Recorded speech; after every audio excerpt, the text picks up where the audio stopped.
Salut à vous, bien-aimés dans le Seigneur. Nous vous bénissons de la part de Dieu notre Père, en Jésus-Christ, le seul Seigneur, le seul Sauveur, le seul Souverain, celui qui est, qui était et qui revient bientôt. Nous voulons continuer à partager la parole du Seigneur avec vous et nous bénissons le Seigneur pour toutes vos prières à notre rencontre et pour vos soutiens. Ce n'est pas toujours facile parce que il y a aussi beaucoup de persécutions, beaucoup de médisances, beaucoup de calomnies. Il y a des personnes qui essayent aussi beaucoup de nous intimider dans l'œuvre que le Seigneur nous a confiée, mais nous voulons toujours avancer et partager la parole du Seigneur. Parce que comme Pierre et Jean avaient dit, nous ne pouvons ne pas dire ce que nous avons entendu. Nous ne pouvons ne pas parler ce que nous avons vu. Donc, nous sommes obligés de témoigner de la part du Seigneur contre vent et marée. Parce que le Seigneur nous a fait grâce, il nous a appelés des ténèbres à la lumière, afin que nous puissions annoncer les vertus de celui qui nous a appelés des ténèbres à la lumière. Alléluia. Nous voulons partager toujours sur les fondements et nous allons toucher la question du corps. Parce que c'est tellement important. L'Écriture nous déclare qu'il y a un seul corps. Et l'Écriture déclare que nous sommes le corps de Christ. Ça veut dire que si on cherche le corps de Christ, par exemple les gens qui cherchent le tombeau où qui est mort, qui cherchent où on a enterré Christ, vous voyez, tous ces gens qui font l'archéologie, en réalité ils se trompent. Si on veut voir le corps de Christ, c'est l'église qu'on doit regarder. Donc l'église doit refléter et révéler le corps de Christ. C'est pourquoi la parole de Dieu déclare qu'il y a un seul corps. Et c'est d'où l'importance de comprendre ce que c'est que ce corps. Et c'est à quoi Dieu nous a appelés. Bien-aimés dans le Seigneur. Pour vous identifier physiquement, c'est votre corps qu'on regarde. Ok? Christ, lui, est la tête. Et c'est la tête qui va conduire tout ce corps. Et il veut qu'on voie son corps pour le connaître. Voilà pourquoi le fondement d'un seul corps est important à comprendre. Donc, les divisions, les sensibilités que les gens ont, ou bien les doctrines que les gens ont, ne peuvent pas changer ce que la parole de Dieu nous déclare. Qu'il y a un seul corps, et nous sommes appelés en tant qu'enfants de Dieu à former un seul corps et à vivre comme un seul corps. Peu importe, que ce soit dans l'assemblée locale, parce que les assemblées dans les Écritures sont par ville, que ce soit lorsqu'on se réunit 2 ou 3, nous sommes appelés toujours à faire un seul corps, de telle sorte qu'au travers de nous, on puisse voir la tête qui est Christ. Alléluia. Parce que la tête qui est Christ se révèle au travers du corps. C'est pourquoi, bien aimé dans le Seigneur, c'est très important pour qu'on commence à parler d'enfants de Dieu, qu'on comprenne cette question du corps. C'est pourquoi les éléments du fruit sont très importants. Nous allons aborder la chose tout doucement. Donc, l'Écriture nous déclare, nous allons encore revenir sur ça, Éphésiens 4, pour bien comprendre la question du corps. Lisons Éphésiens 4 à partir du verset 1.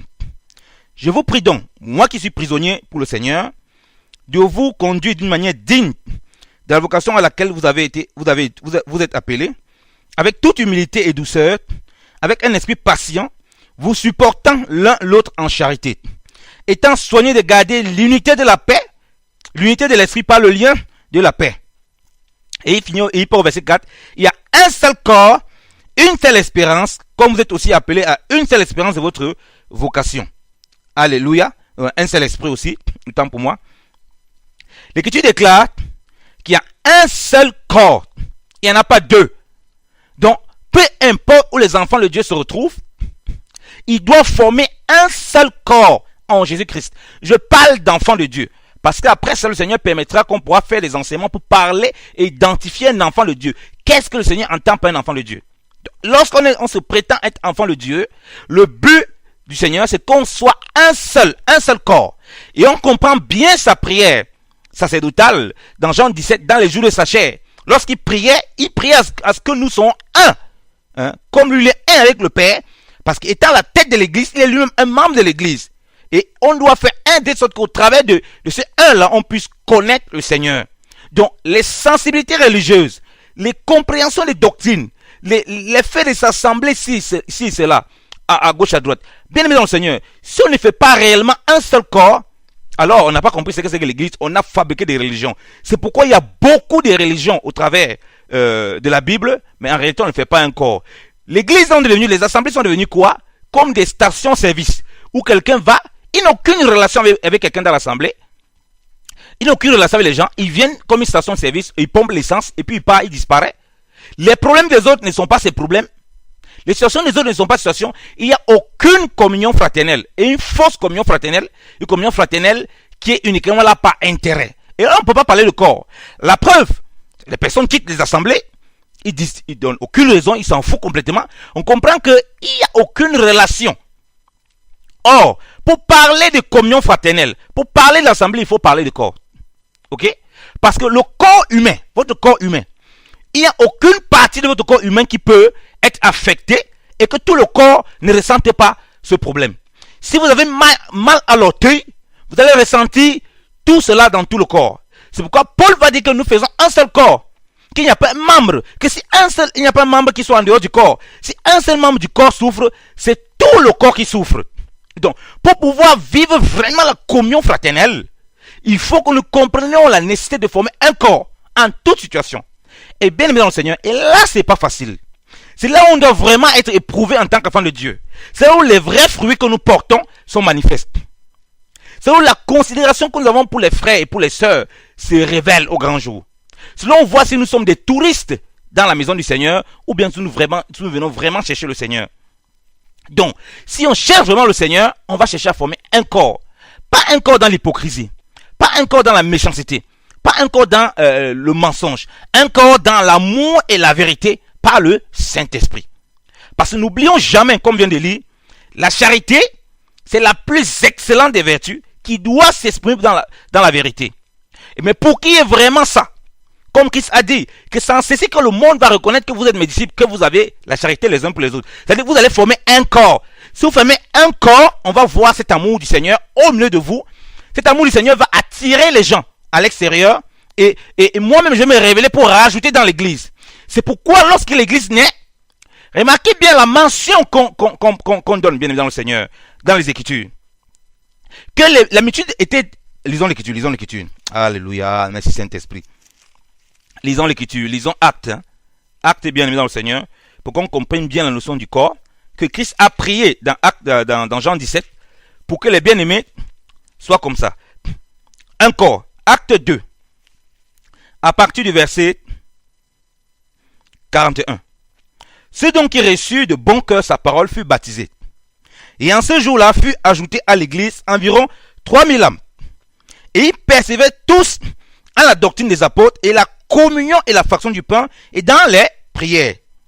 Or, toute personne avait de la crainte et beaucoup de miracles et de prodigues se faisaient par les apôtres. Verset 44. Et tous ceux qui croyaient étaient ensemble en un même lieu. Ils avaient toutes choses communes. Ils vendaient leurs possessions et leurs biens et les distribuaient à tous selon que chacun en avait besoin.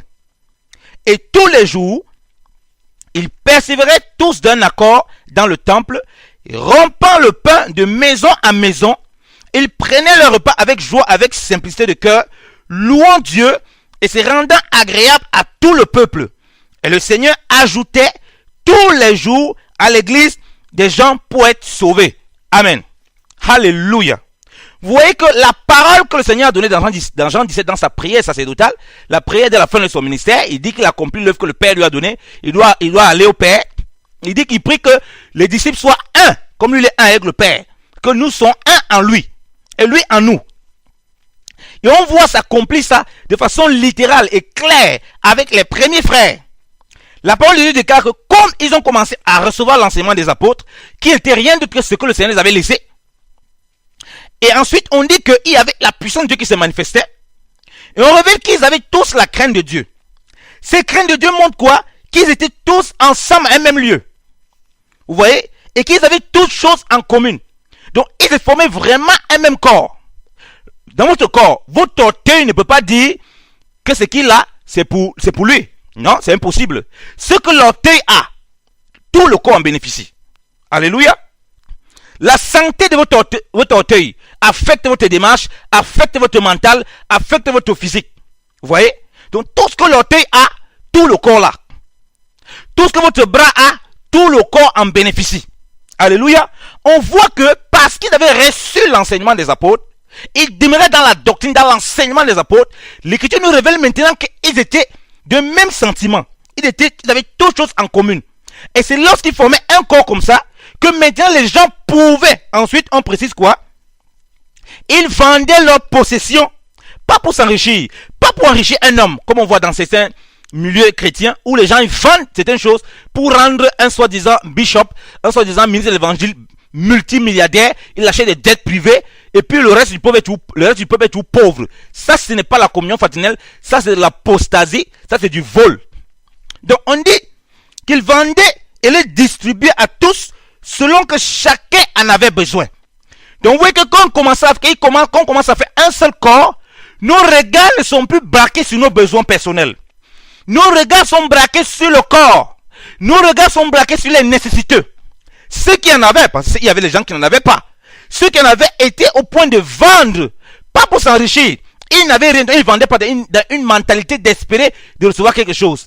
Ils vendaient parce qu'ils savaient qu'ils formaient un corps, et ceux qui n'en avaient pas, c'était comme leurs propres frères. C'était comme leur propre corps. C'est comme personne d'entre nous, la parole de Dieu nous déclare qu'il n'y a personne qui ait négligé son corps. Toute personne lave son corps, il en prend soin.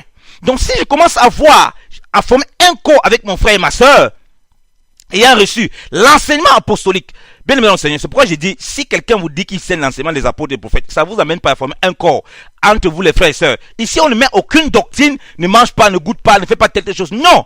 Ce qui ressort de la doctrine des apôtres, c'est bien ça. Ok? C'est bien cette communion et qui faisait en sorte qu'ils vivaient le vrai dépouillement. Et ils appliquaient de façon littérale l'enseignement que le Seigneur avait dit, que vendez tout ce que vous possédez et le distribuez. Parce qu'ils formaient un corps. Donc si tu fais vraiment un corps avec une sœur, avec un frère, bien aimé dans le Seigneur, les difficultés de la sœur, les difficultés du frère, tu peux les ressentir. Paul pouvait dire que à l'église de Galate, lorsque cette église était un peu détournée de la foi, elle avait commencé à s'attacher aux traditions païennes, aux traditions mondaines, aux traditions judaïques, d'observer des jours que mes enfants pour lesquels je souffre les douleurs de l'enfantement, jusqu'à ce que Christ soit formé en vous. Donc ils ressentaient au loin le fardeau de ces chrétiens.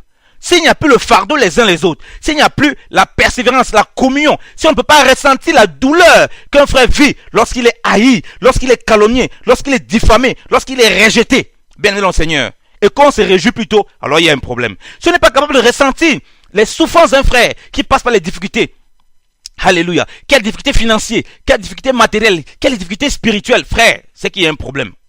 Donc, la vie de la communion du corps amène au dépouillement pour les autres, selon que les gens en avaient besoin. Voilà pourquoi on parle du corps, un seul corps. Et là, qu'est-ce que l'Écriture nous dit? Au verset 47, on dit, louange Dieu se rendant agréable à tout le peuple. Donc le peuple constatait qu'ils étaient agréables. Pourquoi? Parce qu'ils étaient un seul corps. Ils étaient comme une vraie famille. Personne ne pouvait dire, ça m'appartient. C'est ce que la parole de Dieu nous déclare. La parole de Dieu nous déclare, il disait que quoi? Au verset 44, et tous ceux qui étaient ensemble un même lieu, ils avaient toutes choses en commune. Et ils vendaient leurs possessions et leurs biens et les distribuaient à tous, selon que chacun en avait besoin. Et tous les jours, ils percevaient tous un accord dans le temple et rompaient le pain de maison à maison. C'est-à-dire que la maison d'un frère, quand tu avais d'un frère, c'était comme ta propre maison. Tu es comme chez toi, bien évidemment en respectant son privé, parce qu'il y a les gens qui en abusent. Toujours. Là, il faut recadrer. Comme Paul va le dire, qu'il y avait les chrétiens des Crètes, les prophètes des Crètes, qui allaient dans les maisons et qui abusaient des autres. Non, on ne parle pas de ça, on ne parle pas des abus. Tu vas aller dans la maison d'un frère, tu te sens dans la maison de ton frère, parce que vous formez un corps. Quand tu pries ici, quand tu pries chez toi, Dieu te révèle aussi les joies des frères quelque part, et tu te réjouis avec eux. Quand tu pries quelque part, tu te révèles les pleurs des enfants de Dieu. À un endroit, tu pleures avec eux, bien évidemment, le Seigneur. C'est pourquoi Paul pouvait dire pleurez avec ceux qui pleurent, et réjouissez-vous avec ceux qui se réjouissent. Pourquoi il n'y a plus le fardeau des âmes? C'est à cause qu'on ne forme pas un corps. Chacun vient chercher son propre intérêt. Chacun vient chercher son propre intérêt. Et lorsqu'on vient chercher notre propre intérêt, eh bien évidemment, le Seigneur, on est une secte ou bien on est un groupement chrétien à tout à travers. C'est pourquoi les gens viennent à l'assemblée, ils disparaissent, ils ne donnent pas de raison, ils s'en foutent. Il est son maître lui-même, donc il peut quitter quand il veut, il peut venir quand il veut. C'est pourquoi vous voyez, les églises sont comme les stations d'essence. On visite les gens qui sont les plus qui donnent les plus grandes dîmes, les plus grandes offrandes. Vous voyez donc les personnes qui viennent uniquement chercher la délivrance, qui viennent uniquement pour écouter le prédicateur, ils ne viennent pas pour former un corps.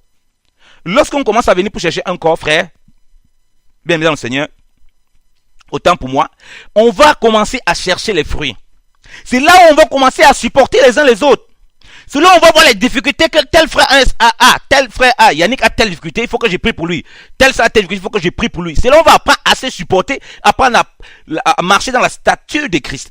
Je dis, on ne parle pas de communion fraternelle. On ne parle pas, frère, bien le Seigneur, des statuts de Christ. Tant qu'il n'y a pas un seul corps, tant qu'il n'y a pas ce désir, s'il n'y a pas ce désir, il faut oublier. Vous n'allez jamais chercher la statue de Christ, vous n'allez jamais aller dans ce sens. Vous allez toujours aller dans le sens inverse. Les fruits de la chair, l'orgueil, la jalousie, la haine, la course au don, la course au miracle. C'est pourquoi les gens oublient ça. Vous voyez bien le Seigneur, dans tout ce qu'on lit là, par rapport à l'église qu'elle est née, est-ce que vous avez vu un seul instant là, c'était un don ici là? On dit bien la grâce qui demeurait au milieu du peuple, au milieu des apôtres. On dit qu'il y avait une grande grâce. Okay? Il y avait les grands miracles. On ne cite aucun don. Et tout le peuple en bénéficiait. Ce n'est pas je suis ministre de tel. On ne cite pas ici qu'il y avait prophète, il y avait docteur. Il n'y avait pas tout ça. Il n'y avait pas cette embrouille. L'enseignement des apôtres conduit directement à former un corps. Voilà pourquoi on dit que c'est un scandale qu'on passe au temps à fermer les chrétiens. On leur dit il faut prier pour être baptisé du Saint-Esprit. On dit il faut chercher les dons pour parler en langue, pour faire des machins, pour faire du charabia. Oh, là on va dire maintenant tu es baptisé du Saint-Esprit, tu fais partie du corps. C'est complètement faux. Le baptême du Saint-Esprit, ce n'est pas pour parler du charabia. Ce n'est pas pour parler, même si on voit la Pentecôte, les frères ils sont revêtus du Saint-Esprit et ils ont parlé en langue. Jamais. Le baptême du Saint-Esprit, la première chose que le Saint-Esprit donnait pour être baptisé, c'est pour former un seul corps. Disons l'écriture. Appuyons sur les écritures parce que quand on séduit les chrétiens avec toutes sortes d'enseignements complètement faux, ils ont l'écriture, bien aimé le Seigneur. Oh, merci Saint-Esprit. Merci pour ta grâce. 1 Corinthiens 12. 1 Corinthiens 12. Ils ont bien aimé le Seigneur. 1 Corinthiens 12. On parle de dons spirituels. C'est à partir du verset 1 Corinthiens 12, à partir du verset 12. Car, comme le corps n'est qu'un, cependant il y a plusieurs membres, mais tous les membres de ce corps qui n'est qu'un, quoiqu'ils soient plusieurs, ne sont qu'un corps. Il en est de même de Christ. Car nous avons été baptisés d'un même esprit pour être un même corps. Soit juif, soit grec, soit esclave, soit libre. Nous avons tous, dis-je, été abreuvés d'un même esprit. Alléluia. Vous voyez bien, mon Seigneur. Il dit bien que nous avons été baptisés de même esprit pour être un même corps, pour former un même corps. Donc quand tu commences à parler du baptême du Saint-Esprit, quand vous voyez les gens, ils vous parlent du baptême du Saint-Esprit, ils vous parlent les paroles en langue, ils vous parlent les miracles, les machins, c'est complètement faux. À la Pentecôte, quand Pierre a prêché, il y a quel miracle qui s'est passé? Il y a quel miracle visible? Le miracle qu'on voit, c'est que les gens sont convertis. C'est la seule chose. On a vu la nouvelle naissance se manifester. Ensuite, on commence à nous montrer qu'il faisait un corps. Donc, l'accent n'était jamais mis sur les langues. Les langues étaient données pour que, premièrement, c'était une prophétie qui s'accomplissait. On a fait l'enseignement sur la Pentecôte pour parler des langues. C'est une prophétie qui s'accomplissait. Les gens écoutaient, ils glorifiaient. Comment les frères qui parlaient la langue glorifiaient Dieu. Et qu'ils étaient touchés, on voit qu'ils formaient un seul corps. Et là, la parole de Dieu nous dit que c'est ce que d'abord le Saint-Esprit vient former en nous. Frère, pourquoi il y a tant de divisions? Pourquoi il y a tant de méchanceté? Pourquoi il y a tant de haine? Parce qu'on fait croire aux gens que, effectivement, viens chercher les dons ici. Les dons ne sont pas mauvais, c'est très bon. Mais si tu ne comprends pas, les gens voient les chrétiens qui viennent souvent vers moi. Ah frère, j'ai vraiment envie de parler la langue. Je suis sans que je ne suis pas baptisé du Saint-Esprit. Je dis, mais tu n'es pas baptisé de quel Saint-Esprit? Tu cherches les langues pourquoi? Le baptême du Saint-Esprit, Dieu te dit que c'est là pour former un corps. C'est quoi un corps? Regarde comment un corps fonctionne. Un corps est uni. Apprendre à pardonner tes frères, apprendre à supporter tes frères, apprendre à aimer ton prochain, apprendre à te dépouiller pour les autres. C'est ça que Dieu veut d'abord former en toi. Le reste du don sera la résultante de cette marche. Parce qu'en étant formé un corps, le Saint-Esprit va maintenant se mouvoir parce qu'il sera à l'aise. C'est pourquoi l'Écriture dit n'attristez pas le Saint-Esprit. Quand on forme un corps, on ne l'attriste pas, il a l'aise se mouvoir et il peut manifester tous ces dons qu'on voit. On a donc laissé ça et puis on s'est entraîné dans des choses viles. Et on ne comprend pas qu'il y a un seul corps. Bien aimé, mon Seigneur, partout où tu réunis avec un enfant de Dieu, tu dois penser à former un seul corps. Et quand tu vas penser à former un seul corps, c'est premièrement les fruits de l'esprit, la vie de l'esprit qui domine. Ce qui est contraire à la chair, c'est ça que le Saint-Esprit veut d'abord former en nous. C'est ça que le Saint-Esprit venait manifester au milieu des apôtres. Une fois qu'on a formé un corps, nous parlons ici maintenant des doctrines des apôtres. Parce que nous sommes prêts à nous dépouiller. Nous sommes prêts à supporter nos frères. Nous sommes prêts à pardonner. Nous sommes prêts, lorsque nous ne sommes plus d'accord, de dire frère, de quitter dans la paix. Ça s'appelle la séparation, pas la division. Quand les œuvres de la chair viennent s'installer, c'est la division, c'est la calomnie, c'est la diffamation, c'est la dénonciation à tout et à travers. Et voilà ce qui se passe. Voilà que d'autres frères mettent d'autres personnes en garde contre d'autres mettent contre personnes en garde contre... Tout cet embrouille, c'est parce qu'on n'a pas compris ces choses. Donc chaque fois que les gens viennent vers moi, je leur rappelle ça, ils sont choqués. Je dis, mais ils sont choqués parce qu'ils ne savaient pas qu'on est baptisé pour former un corps. Il dit, mais est-ce que tu formes vraiment un corps dans ton assemblée? Pourquoi tu veux parler en langue? Tu es là dans l'assemblée, tu te dis même pas bonjour avec la soeur qui est là. Mais toi, tu veux chercher les dons pour parler en langue. Tu veux chercher les dons pour prophétiser. Ça te sert à quoi ces dons? Donc on ne parle pas de communion fraternelle, bien aimé dans le Seigneur. S'il n'y a pas ces éléments, si on ne forme pas encore, oublions. C'est là où on voit la vraie communion fraternelle. On a vu des choses terribles dans les assemblées, où quelqu'un a acheté des biens dans les assemblées. Le jour où il est les problèmes avec les responsables de l'assemblée, il demande qu'on lui rembourse tous ses biens. Pourquoi? Parce qu'ils ne font pas un corps. Il est là pour ses objectifs. Au petit frottement comme ça, au petit conflit, ils diabolisent tout le monde. Ceux qui étaient aujourd'hui, qu'il appelait aujourd'hui prophète de Dieu, deviennent bizarrement demain des fils du diable. Il y a un problème. Est-ce qu'on forme vraiment un corps? Bien aimé dans le Seigneur. Revenons à la simplicité de l'évangile qui est en Christ. Le mystère de Christ et l'Église est grand. Donc ne répétons pas Jésus, mais vivons-le. Parce que étant un corps, c'est là où le peuple est touché. Le Seigneur ajoute au milieu de l'Église, parce que l'Église, c'est une Église unie. Il ne va pas venir mettre aux gens qui sont en train de faire la confusion. Nous devenons des objets à scandale et confusion, et nous tuons les uns les autres. Alléluia. Es-tu baptisé pour former un corps bien aimé dans le Seigneur? Ou bien tu es baptisé pour faire du spectacle, des shows, des délivrances, des prophéties? C'est pas mauvais. Des parler en langue, des miracles. C'est pas mauvais toutes ces choses. Pourquoi il y a un manque de la puissance de Dieu réel? Parce qu'on n'a pas compris que le Saint-Esprit agit dans un corps, pas en dehors du corps. Lisons l'Écriture. Lisons l'Écriture, bien aimé dans le Seigneur. Lisons la parole du Seigneur. Si nous lisons, bien aimé dans le Seigneur, lisons Colossiens. Bien aimé dans le Seigneur, Colossiens 3.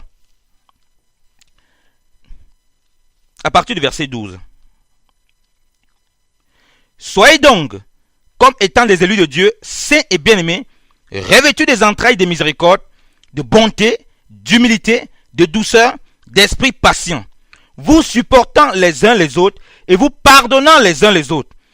Et si quelqu'un a querelle contre l'autre, comme Christ vous a pardonné, vous aussi faites-en de même. En outre de cela, soyez revêtus de la charité qui est le lien de la perfection. Et que la paix de Dieu, à laquelle vous êtes appelés pour être un seul corps, autant pour moi, tienne le principal lieu dans vos cœurs et soyez reconnaissants. Amen. Que la paix de Dieu, à laquelle vous êtes appelés, ouais, c'est pourquoi nous parlons que ceux qui se jettent dans la dénonciation à outrance, ils ont besoin d'une délivrance.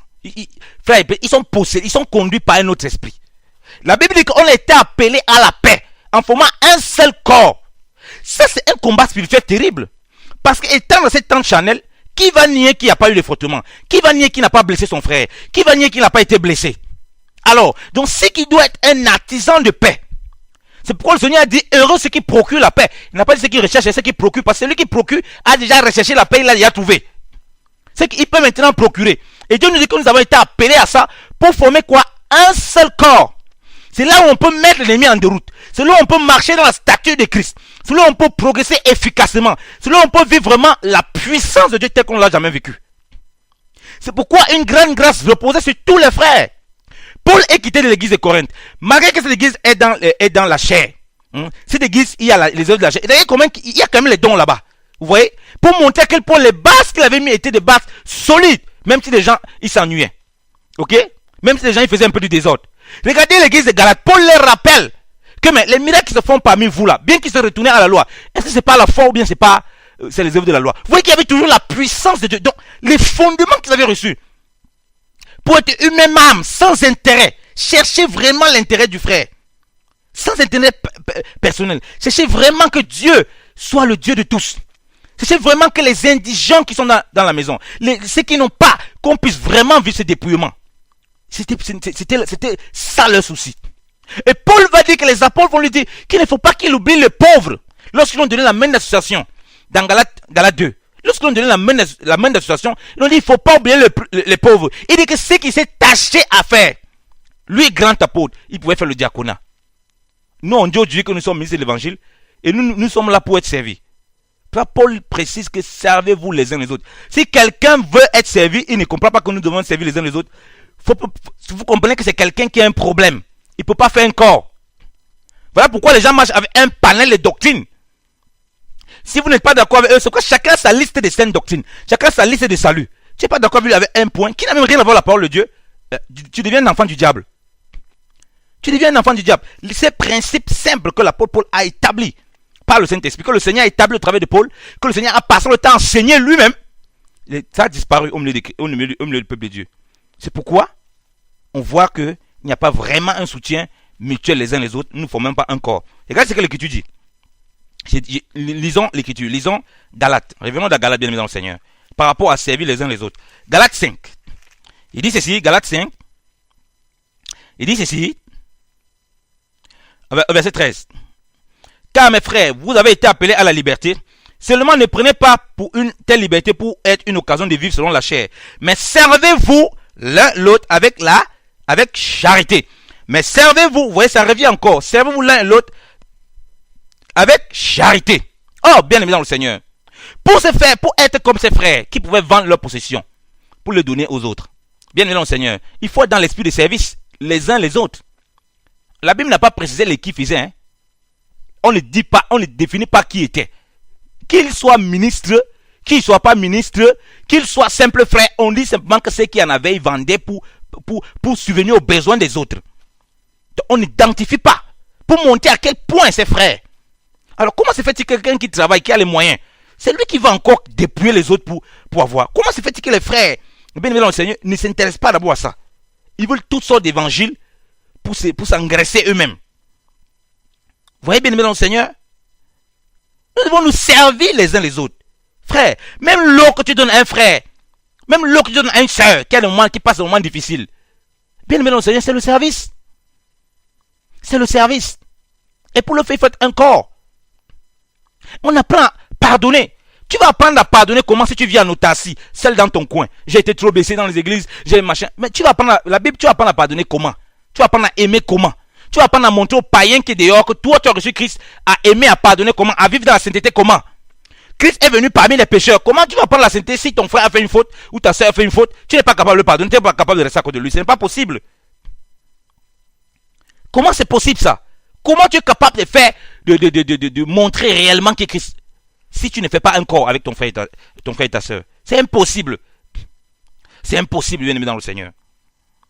Donc l'Écriture nous montre clairement que nous sommes appelés à être un seul corps. C'est là où on parle de communion fraternelle. C'est où on parle qu'il n'y a plus d'intérêt les uns les autres. Et ceux qui vivaient dans cet esprit, bien aimé dans le Seigneur, leur foi est réputée dans les Écritures. La parole de Dieu rappelle constamment leur foi. En commençant, comme on l'a dit, par l'église qui a commencé à Jérusalem, par les frères. Lisons encore, on va voir même quelqu'un qui est appelé à l'apostolat, comment lui-même il s'est dépouillé pour aider les autres. Regardez vous-même, hein? Regardez vous-même. Acte. Lisons Acte, bien aimé dans le Seigneur. Acte 4. Lisons à partir du verset 32. Or, la multitude de ceux qui croyaient n'était qu'un cœur et qu'une âme. Et nul ne disait qu'aucune des choses qu'il possédait, qu'elle fût à lui. Mais toutes choses étaient communes entre eux. Amen. Commençons par là. On s'arrête d'abord là. On rappelle encore ici, on a lu Acte 2, on a vu comment c'était. Ils brisaient dans les maisons à maison. C'est-à-dire, ils allaient dans la maison de qui ils brisaient le pain ensemble. Ils étaient dans une vraie communion. Ce n'était pas la comédie. Ils avaient compris qu'ils devaient faire un seul corps pour vivre vraiment la puissance de Dieu et la main de Dieu. Et rappelons-nous que l'église est sous une extrême persécution. Si les chrétiens, si nous refusons de rentrer au fondement apostolique et prophétique, donc qui s'appelle en anglais, pour former un corps réellement, comme ça, c'est parce qu'on ne vit pas la persécution. Hein. Si les gens bagassent dans les doctrines et dans des futilités, hein, à vouloir faire la chasse aux sorcières de ce qui est vrai, qui est faux, c'est bien parce qu'il n'y a pas la persécution, la vraie persécution. Les chrétiens étaient persécutés, tués, massacrés. Et on dit qu'ils étaient du même âme, du même cœur. Waouh! Frère, et à la naissance de l'église, il dit pas à la naissance de l'église, il dit lorsque les frères ont prêché l'évangile à la Pentecôte, 3000 âmes se sont ajoutés. Ici, on ne connaît plus, on n'a pas quantifié le nombre d'âmes. Mais il y avait certainement beaucoup plus. Mais on dit qu'ils étaient, bon, prenons minimum, bon, disons qu'ils étaient même 5000. On dit que la multitude était 5000 personnes, un même cœur, une même âme. Nous, on ne parvient même pas, on est simplement saints. On ne parvient pas à être une même âme, un même cœur. Comment vous voulez que Dieu soit agréable? Comment vous voulez que le Saint-Esprit soit à l'aise là-dedans et puisse manifester la puissance de Dieu? Comment vous voulez que les vrais miracles, la puissance de la résurrection puisse se manifester au milieu de nos frères? Comment? Et même âme, il dit pas ça c'est pour moi. Je dis souvent ça à un enfant de Dieu. Quand tu as quelque chose, si tu dis encore ça c'est pour toi, au milieu de tes frères, c'est qu'il y a un problème. Si tu veux encore vivre comme ça, peut-être tu n'as pas encore renoncé au monde. Ce n'est plus pour toi. C'est pourquoi la parole de Dieu dit que nous ne nous appartenons plus nous-mêmes. Tout ce que j'ai comme bien, c'est pour mon frère et ma soeur. Tout ce que ma soeur a comme bien, c'est pour moi. Mes enfants sont les enfants de ma soeur. Les enfants de ma soeur sont mes enfants. Le père de ma soeur est mon père. Le père de mon frère est mon père. Je le considère comme mon propre père. Donc le respect que je dois lui donner, c'est comme si c'était mon propre papa. Vous voyez, ça nous amène à une certaine crainte de Dieu, frère. Ça nous amène vraiment à vivre la puissance de Dieu d'une façon on n'aurait pas pu imaginer. Et on voit toujours la puissance de Dieu liée à ce corps. Jamais on ne voit diviser. Jamais on ne voit le contraire. On est obligé aujourd'hui de suivre des faux prophètes qui fabriquent des faux miracles parce qu'il n'y a pas la puissance de la résurrection. On dit personne ne disait que ça lui appartient. Mais regardez maintenant, à partir du verset 13. Aussi, les apôtres rendaient témoignage avec une grande force à la résurrection du Seigneur Jésus et une grande grâce était sur eux tous, sur tous les chrétiens et sur les apôtres. Ils rendaient témoignage de quoi? De la résurrection. On voit que c'est normal. Si Dieu voit qu'on est un seul corps, une seule âme, un seul cœur, bien évidemment le Seigneur, comment vous voulez pas que le Saint-Esprit se manifeste? Ouvrez-vous une artère, une veine là. Le sang va couler par là, non? Est-ce que le sang va encore circuler bien dans votre corps? Non, il va couler par là. Et vous allez commencer à perdre le sang, vous allez peut-être tomber évanoui. Donc, si vous ne formez pas un corps, c'est normal que le sang coule, la vie. Hein? C'est normal qu'il y ait les blessures, les gens ne veulent pas pardonner, tout ça. Ils restent toujours dans leur cocon. C'est normal que les gens viennent comme les églises sont en train des stations d'essence et que les chrétiens, ils ne connaissent même pas ce que c'est que l'étude biblique. C'est là que le jour vient l'église qui ouvre sa parole, la parole de Dieu. On ne se réunit pas à l'assemblée, on ne l'encourage pas à prier avec sa femme, ses enfants à la maison pour partager. On rend les gens captifs. Lorsque tu commences à dire, non, il faut encourager les chrétiens à prier déjà à la maison, à partager déjà la parole de Dieu, comme ça, sachant que les chrétiens se réunissent de maison en maison simplement, tu commences à être vu comme quelqu'un qui veut arracher les brebis, comme quelqu'un qui veut détruire. Le pasteur commence à te combattre, ou bien les dirigeants commencent à te combattre, on commence à te penser comme un faux frère, un frère diabolique. Il n'y a pas de communion fraternelle, chacun vient, il se cherche, c'est le business. Vous voyez bien aimé le Seigneur, on dit qu'une grande grâce reposait sur eux, parce qu'il y avait maintenant la puissance de la résurrection. Bien aimé le Seigneur, vous êtes deux, vous êtes trois. Si vous êtes là, le Seigneur dit là où deux, trois sont assemblés à mon nom, vous formez un corps. La puissance de Dieu va se manifester au travers de vous. Ça c'est sûr. C'est ce dont on a besoin. Barnabas avec Paul, ils marchaient deux, avec quelques personnes qui les entouraient, certes, mais on voit la puissance de Dieu, parce qu'ils étaient une même âme, un même cœur. Continuons la lecture, on dit ceci, on dit, à partir du verset 34, il n'y avait entre eux aucune personne nécessiteuse, parce que tous ceux qui possédaient des champs ou des maisons, les vendaient et ils apportaient le prix des choses vendues, et les mettaient aux pieds des apôtres, et ils étaient distribués à chacun selon qu'il en avait besoin. Alléluia. Vous voyez bien aimé dans le Seigneur. Les gens ne vendaient pas simplement leur maison. Les gens vendaient aussi, bien aimé dans le Seigneur, leurs champs. Pourquoi? Pour les nécessiteux. Donc si quelqu'un n'est pas dans le besoin, on lui donne pas. On ne vend pas une terre pour lui. Ou bien, s'il n'a pas besoin, ça ne le concerne pas. Comment se fait-il qu'on a les gens qui ne veulent pas travailler et qui s'asseyent dans les maisons aujourd'hui, qui s'asseyent dans les soi-disant bâtiments, ils disent Dieu l'a appelé, et ils recollent l'argent sur vous. C'est du manque à gagner, frère. C'est du manque à gagner. C'est pourquoi Paul disait si quelqu'un ne travaille pas, qu'il ne mange pas non plus. Il y a beaucoup de frères et sœurs qu'on pourrait aider. Si les gens se mettaient à travailler, au lieu de se cacher derrière le fait qu'on a appelé Dieu, je suis appelé à soi-disant 100%, et puis je dois pas travailler. Mais il y a les gens qui se dépouillaient. Ils se dépouillaient pour aider. Et comment ils continuent à vivre? Ils avaient certainement peut-être des boulots, des trucs, ils pouvaient vivre, mais ils avaient laissé tout cela pour vendre les maisons. Ils vendaient les maisons, mais aujourd'hui, on voit, pour aider les pauvres, ceux qui n'avaient pas le besoin. Mais aujourd'hui, on vous enseigne que non, il faut aller chercher à construire les villas, les bâtiments. Vous voyez même des frères qui se disent ministres de l'évangile, qui cherchent à construire des villas, Il dit que non, pour la gloire, pour leur gloire. Il dit que non, Abraham était riche, Salomon était très riche, donc nous on peut avoir ces richesses. On vous dit que les chrétiens, ils vendaient les maisons à cause de la nécessité des frères qui étaient là. Mais vous, c'est le contraire. Donc vous cherchez à avoir des maisons et des villas, des maisons coûteuses et chères. Pourtant l'évangile dit même pour un ministre de l'évangile que s'il y a de quoi manger et de quoi se vêtir, cela lui suffit. Pour le ministre de l'évangile, il n'a même pas besoin de maison. Jésus a dit que manger, la parole de Dieu nous dit que manger et boire c'est suffisant même. Donc la maison même que nous avons, c'est trop pour le Seigneur. La preuve, lui, il n'avait pas de maison. Il n'avait pas où reposer sa tête. Donc c'est même un certain luxe. Mais on ne se contente pas de ça. On veut avoir des villas et des constructions. Pourquoi il dit un prédicateur de l'évangile, ou bien quelqu'un qui encourage, quelqu'un qui s'enrichit, qui a des villas. Frère, il a besoin d'une véritable délivrance.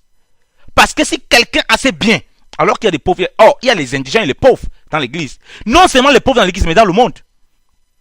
Alors la parole de Dieu dit que nous sommes la lumière du monde, le sel de la terre. Si tu as les richesses, ce n'est pas pour les pauvres qui sont là-bas. Tu dois te dépouiller de tout ça. Encore plus celui qui prêche l'évangile, celui qui veut être ministre d'évangile. Tu n'es pas venu ici, tu dois t'amasser les trésors dans les cieux. Ce que le Seigneur a dit, et concernant, il était capable de le faire parce qu'il formait un seul corps. Quand on se forme un seul corps, on est prêt à payer ces prix-là.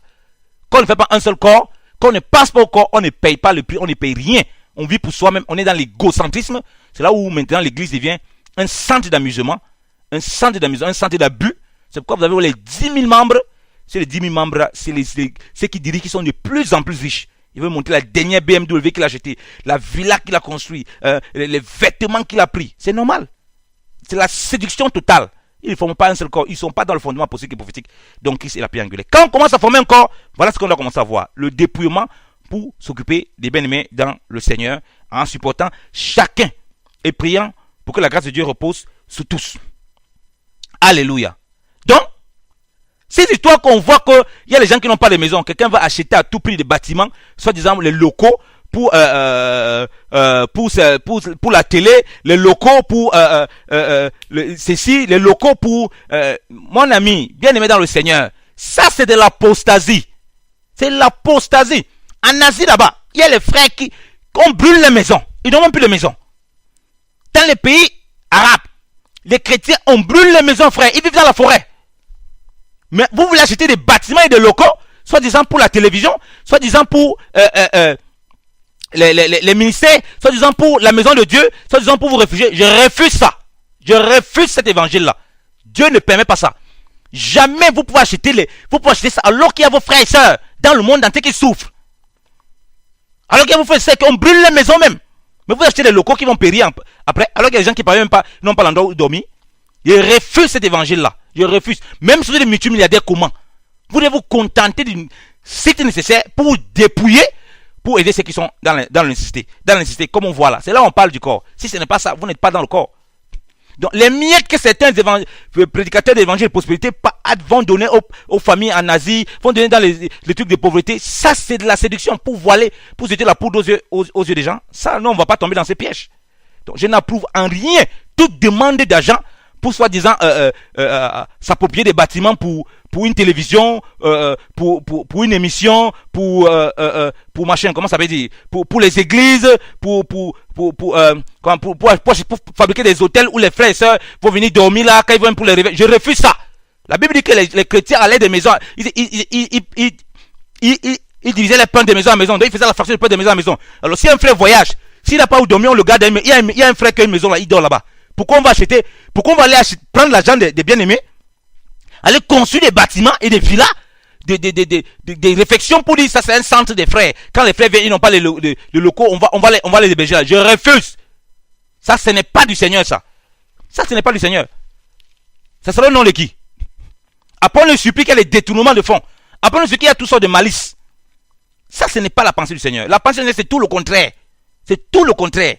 Donc, vous voulez former un corps, vous voulez voir le Saint-Esprit se mouvoir comme à l'église primitive, revenez à ce principe simple.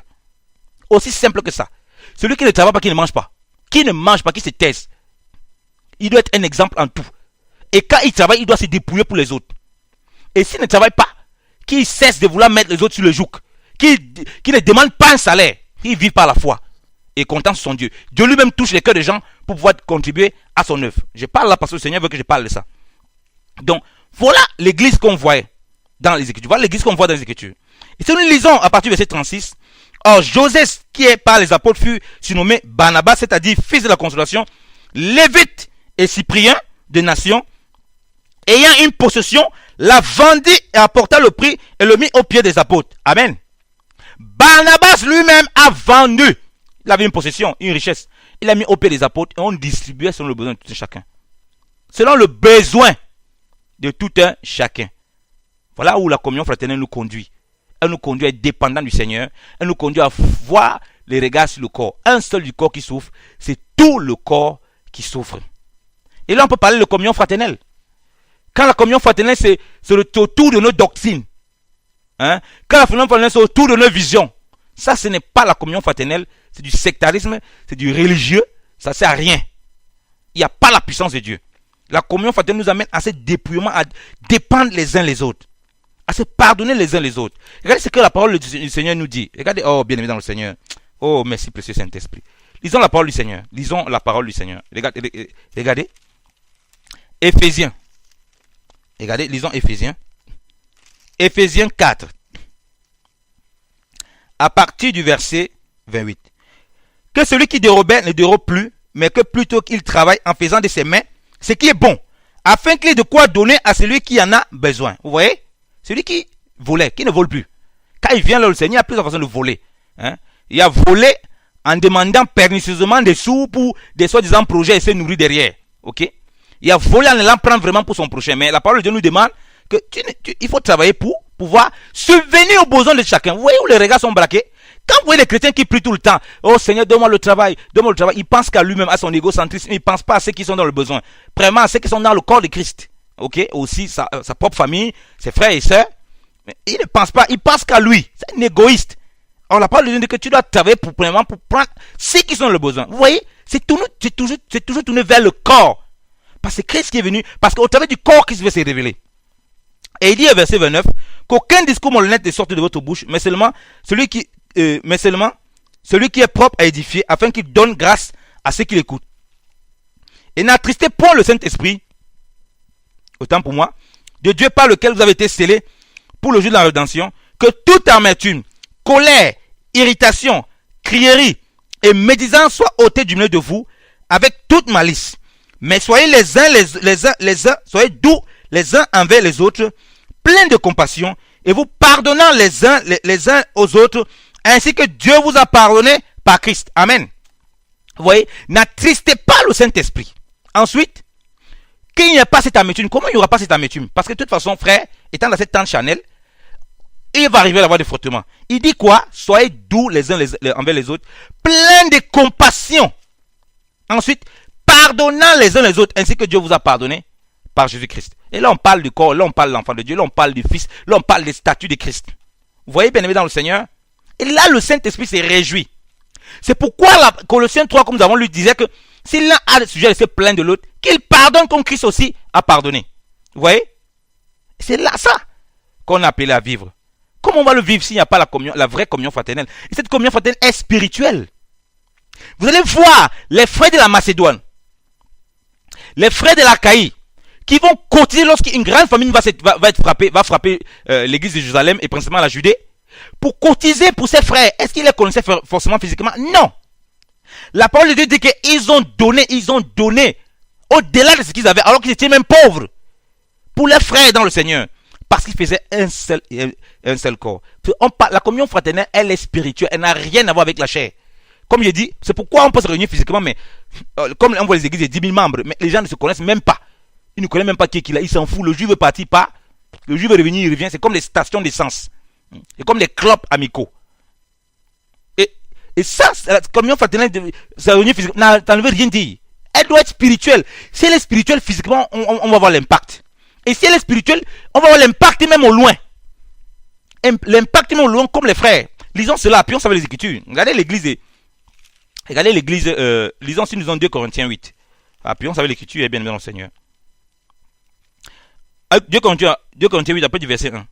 Au reste, mes frères, nous voulons vous faire connaître la grâce de Dieu, la grâce que Dieu a faite aux églises de Macédoine. C'est qu'au milieu de leurs grandes épreuves d'affliction, leur joie a été augmentée. Et que leur profonde pauvreté s'est répandue en richesse par leur prompte libéralité. Car je suis témoin qu'ils ont été volontaires a donné selon leur pouvoir, et même au-delà de leur pouvoir. Nous pressons avec de grandes prières de recevoir la grâce et la communication de cette contribution en faveur des saints. Ils n'ont pas fait seulement comme nous l'avions espéré, mais ils se sont donnés premièrement eux-mêmes au Seigneur, et puis à nous par la volonté de Dieu, afin que nous exhortassions Tite, qui comme il avait été auparavant commencé, il acheva aussi cette grâce envers vous. C'est pourquoi, comme vous abondez en toutes choses, en foi, en parole, en connaissance, et en toute diligence et en charité, que vous aussi pour nous, faites que vous abondiez aussi en cette grâce. Amen. Vous voyez, les frères de la Macédoine, bien aimés dans le Seigneur, ils sont donnés eux-mêmes au Seigneur. Eux-mêmes, ils étaient dépouillés, eux-mêmes, ils n'avaient pas beaucoup.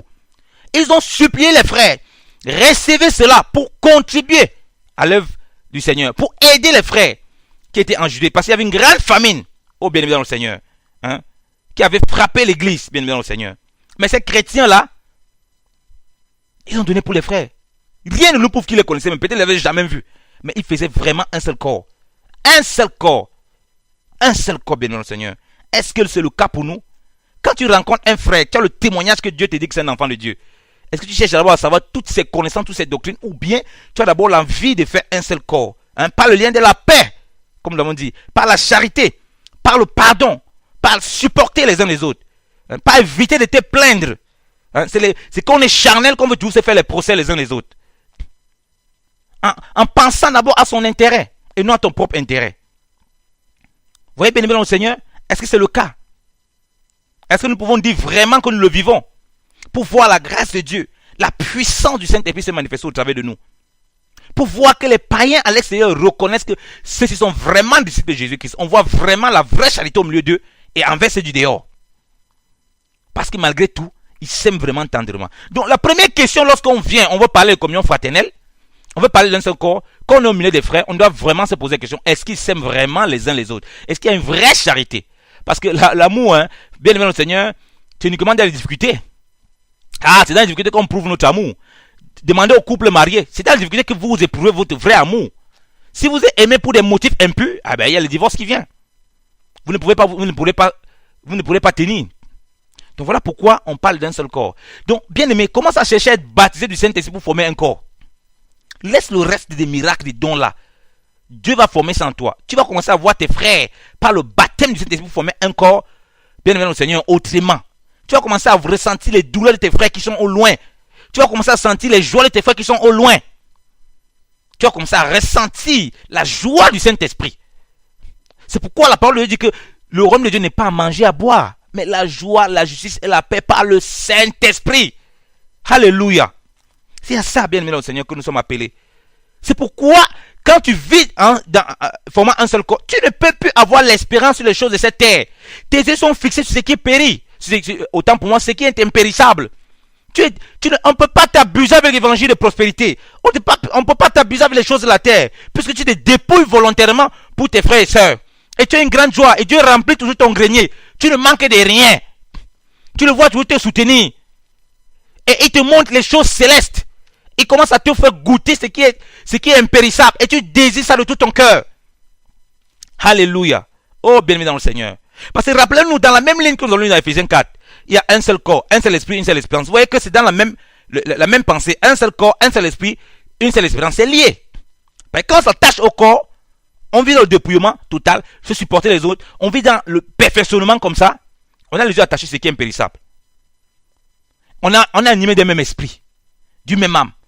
Et Paul va répéter ça aux chrétiens dans Philippiens 2. Ayez les sentiments qui étaient en Jésus-Christ. Ce sont des mêmes sentiments. Un même sentiment. Une même âme. Oh, bien-aimé dans le Seigneur. Est-ce que c'est le cas vraiment pour nous? Pouvons-nous dire vraiment, lorsque nous fréquentons les assemblées, que nous sommes vraiment une même âme, une même pensée, un même cœur? Pourquoi il n'y a pas de miracles comme nous? Pourquoi il y a des faux miracles? Pourquoi on voit très peu Dieu agir? Quand on veut le travail, c'est pour faire quoi? C'est pour subvenir aux besoins des autres. Quand on veut les enfants, c'est pour faire quoi? C'est pour après taper ta poitrine que Dieu t'a donné les enfants? Ou bien c'est pour les consacrer au Seigneur? Ou bien c'est pour comprendre que Dieu peut donner ses enfants pour la consolation d'un autre bien-aimé? Pour la consolation d'un autre frère dans le Seigneur? Pour son œuvre, pour le consacrer à son œuvre? Qu'est-ce qu'on recherche? Recherchons-nous à faire vraiment un seul corps? C'est en étant un seul corps que le Seigneur se manifeste et se glorifie puissamment au milieu de nous. Donc, cessons d'avoir notre intérêt personnel. Lisons une église qui avait compris ce que c'est que la communion fraternelle et qui le vivait. Si nous lisons 1 Thessaloniciens, regardons l'écriture.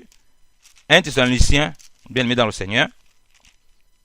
1 Thessaloniciens, chapitre 4. À partir du verset 8. Il dit, à partir du verset 9. Quant à la charité fraternelle, donc à l'amour fraternel, vous n'avez pas besoin que je vous en écrive. Parce que vous-même, vous êtes enseignés de Dieu à vous aimer l'un et l'autre. Et c'est aussi ce que vous faites à l'égard de tous les frères qui sont par toute la Macédoine. Mais mes frères, nous vous prions de vous perfectionner tous les jours davantage. Amen. Alléluia. Paul dit, le Saint-Esprit dit au travers du bien-aimé Paul, pour ce qui concerne la charité fraternelle, l'amour fraternel, c'est-à-dire la communion fraternelle. Parce que le lien de la perfection, c'est l'amour, comme le lit dans Colossiens 3. Ok? Donc quand on parle de communion du corps, on ne peut pas ôter. L'amour, c'est la plus excellente. Et c'est là que découle tout le reste. Il dit qu'on n'a pas besoin. Le Saint-Esprit nous enseigne qu'on n'a pas besoin de vous enseigner. Dans cette église de Thessalonique, ils n'ont pas besoin d'enseignement là-dessus. Donc, le lien de la perfection est tellement puissant, frère. Tellement puissant. Il dit que non seulement vous avez appris ça entre vous à Thessalonique, mais dans toute la Macédoine, donc dans toute une contrée, le témoignage de leur foi est puissant. Ça a un vrai corps. Or, c'est une église qui était persécutée. C'est pourquoi il dit toujours que les gens, on ne parvient pas à comprendre ces fondements de la foi lorsqu'on ne vit pas la persécution. Lorsqu'on est là, les petites persécutions qu'on vit, on croit que c'est la persécution. En Asie, si Dieu vous montre, priez le Seigneur qui vous révèle beaucoup de choses. C'est les chrétiens qui sont persécutés. Même dans les pays développés comme ça, les chrétiens qui sont nés dans les familles très coutumières, qui sont matraqués. Le peu qui croient, frère, je vous dis qu'ils sont dans une communion de l'esprit. Ils forment vraiment un corps, frère. La puissance de Dieu qui se manifeste au travers d'eux. La main de Dieu est manifeste. La main du Seigneur est vraiment étendue sur eux. Ils ne sont pas distraits par tout ce que les gens sont distraits ici. Ils ne sont pas distraits. Alléluia. Il dit que vous devez vous perfectionner davantage là-dedans. De plus en plus, former toujours davantage un corps. C'est un fondement puissant. Et au travers de nous, on va voir le corps de Christ. Si nous lisons 1 Thessaloniciens 1, si nous lisons le chapitre 1, pour comprendre bien ce que la parole de Dieu dit par rapport à ses frères, on va comprendre pourquoi la communion fraternelle n'est pas besoin qu'on les enseigne. Lisons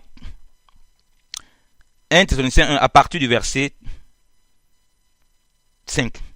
Car la prédication que nous avons faite de l'évangile au milieu de vous n'a pas été en parole seulement, mais aussi en vertu et en Saint-Esprit, et en preuve convaincante, ainsi que vous savez quels nous avons été parmi vous pour l'amour de vous.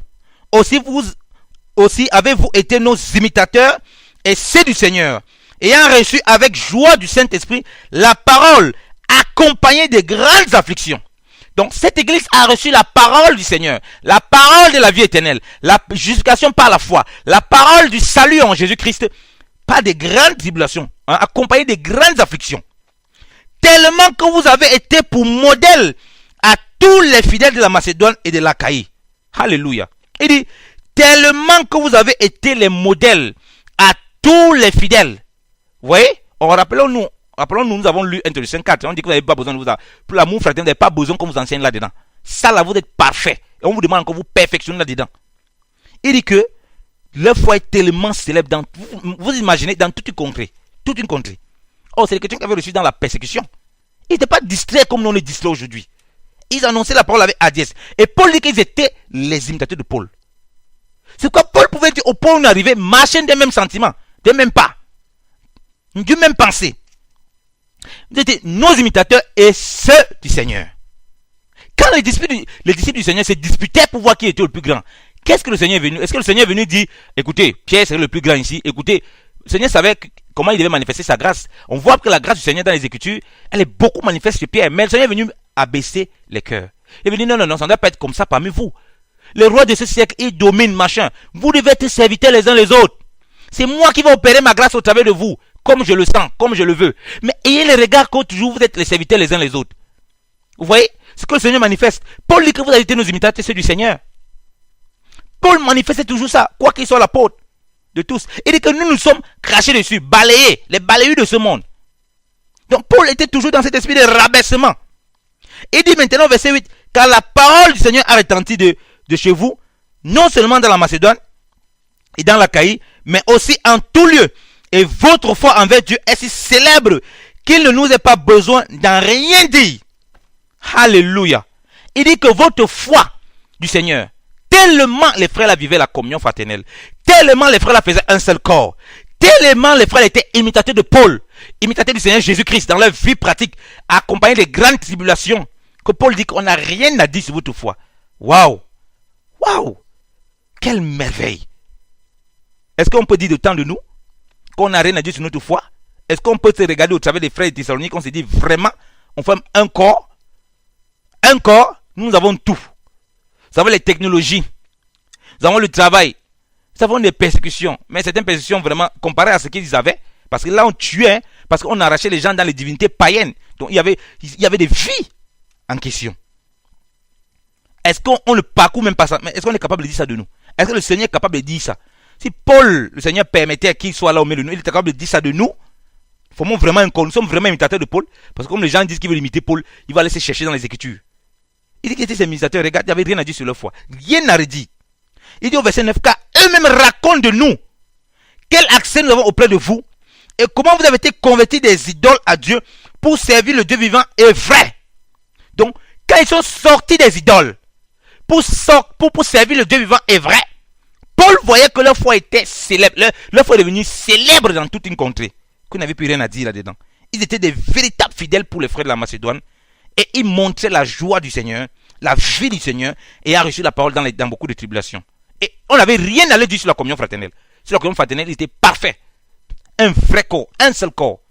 Comment vous ne voulez pas que la puissance de Dieu se déverse au travers de cette église? Comment vous ne voulez pas que des guérisons, des résurrections incroyables? Comment vous ne voulez pas que des frères là-bas se dépouillent pour les autres? Comment vous ne voulez pas que les gens là-bas ne veulent même pas entendre parler de l'évangile du monde et de la prospérité? Comment vous ne voulez pas que l'église là ne reçoive pas la révélation puissante de l'enlèvement dans 1 Thessaloniciens 4?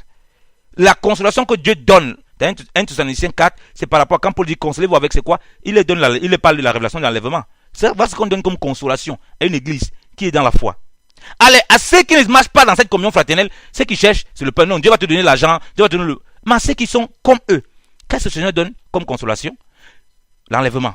1 Thessaloniciens 4, il dit que consolez-vous avec ces paroles. On peut le lire, hein? Lisons-le vite fait pour qu'on comprenne. Il dit, à partir du verset, 1 Thessaloniciens 4, à partir du verset 13. Oh mes frères, je ne veux point que vous ignorez ceux qui regardent, ceux qui dorment, afin que vous ne soyez point attristés comme les autres qui n'ont point d'espérance. Car si nous croyons que Jésus est mort et qu'il est ressuscité, de même aussi, ceux qui dorment en Jésus, Dieu les ramènera avec lui. Car nous disons ceci par la parole du Seigneur, que nous qui vivons et resterons à la venue du Seigneur, nous ne préviendrons point ceux qui dorment, c'est-à-dire nous n'allons pas devancer ceux qui dorment. Car le Seigneur lui-même, avec un cri d'exhortation, une voix d'archange et avec la trompette de Dieu, descendra du ciel et ceux qui sont morts en Christ ressusciteront premièrement, puis nous qui vivrons et qui resterons seront enlevés ensemble avec eux dans les nuées et au devant du Seigneur en l'air. Et ainsi, nous serons toujours avec le Seigneur.